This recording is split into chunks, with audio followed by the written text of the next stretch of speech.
Lokasi bekas tambang yang tidak direklamasi akan merusak lingkungan dan menimbulkan bahaya bagi masyarakat di sekitarnya. Karena itu, kegiatan reklamasi dan pasca tambang perlu dilakukan pada tiap lokasi bekas tambang. Kegiatan reklamasi dan pasca tambang sebenarnya sudah diatur dalam Undang-Undang Minerba lama, termasuk adanya penempatan dana jaminan reklamasi dan jaminan pasca tambang. Namun, perlu diperkuat lagi. Ditambah lagi, dengan data rendahnya tingkat penempatan dana jaminan reklamasi dan jaminan pasca tambang oleh perusahaan pemegang izin mineral dan batu bara. Reklamasi harus dilaksanakan 100%. Artinya apa? Bukan berarti 100% itu sekaligus, tetapi secara bertahap. Tetapi sebelum 100%, wilayah itu belum bisa dikembalikan pada pemerintah.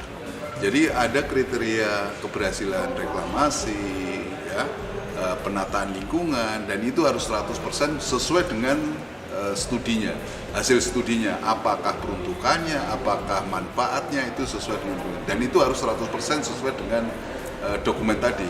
Nah, yang dikatakan 100% bahwa ditegaskan 100% bahwa kewajiban ini harus selesai 100% baru bisa dikembalikan pada pemerintah. Itu Pak. Jadi oleh karena itu aspek pengawasan, aspek perencanaan dalam rangka untuk bagaimana reklamasi berjalan dengan baik itu mesti menjadi perhatian pemerintah. Karena pada saat terdahulu kemarin sebetulnya dari sisi peraturan itu sudah cukup komplit ya. Cuma masalahnya adalah di law enforcement dalam rangka pengawasannya.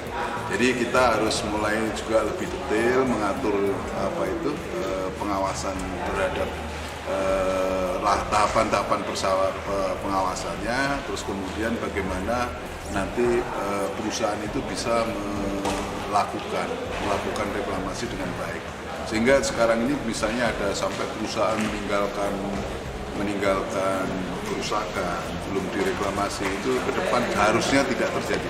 Law enforcement itu pemerintah secara tegas dan berani terhadap perusahaan-perusahaan itu agar melakukan kegiatan, perusahaan agar melakukan kegiatan sesuai dengan studi yang sudah ditetapkan, disetujui.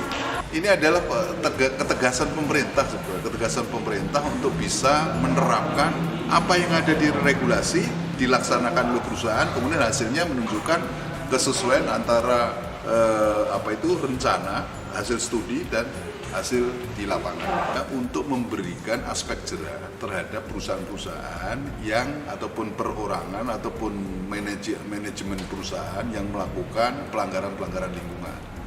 Nah, oleh karena itu kita berikan denda yang lebih kuat ataupun lebih tegas ataupun lebih lama dan bebannya mungkin lebih berat, sehingga itu aspek lingkungan itu tidak bisa disepelekan, tidak bisa dianggap enteng.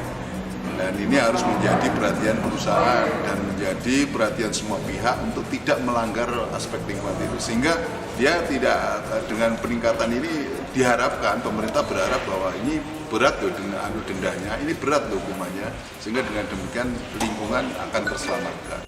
Revisi Undang-Undang Minerba diwujudkan melalui diterbitkannya Undang-Undang Minerba Nomor 3 Tahun 2020. Berikut ini adalah beberapa hal terkait reklamasi yang diatur Undang-Undang Minerba. Pertama, Undang-Undang Minerba menegaskan pemegang IUP dan IUPK untuk membayar jaminan reklamasi dan jaminan pasca tambang. Selain itu, Undang-Undang Minerba juga mengatur tingkat keberhasilan reklamasi 100% untuk WUP-WUPK yang diciutkan, berakhir, dan diusahakan kembali. Kedua, Undang-Undang Minerba mengatur pemegang IUP dan IUPK wajib melakukan reklamasi terlebih dahulu dengan luas lahan yang sama sebelum membuka lahan baru.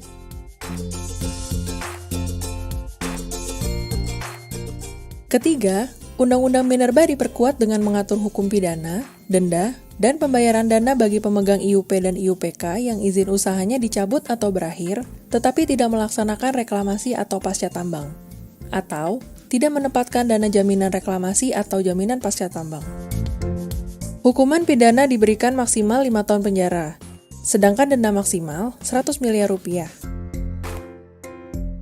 Undang-Undang Minerba direvisi untuk mengatasi tantangan dan menyelesaikan permasalahan sektor pertambangan yang diwujudkan melalui antara lain penegasan kontrol negara atas kegiatan eksplorasi, kemudahan investasi, penguatan peran BUMN, pengelolaan hasil tambang wajib di tanah kita, mengendalikan kerusakan lingkungan, dan lainnya. Mari kita kawal bersama dan tegakkan Undang-Undang Minerba untuk pengelolaan mineral dan batu bara Indonesia yang lebih baik, sehingga tercipta minerba untuk kesejahteraan rakyat.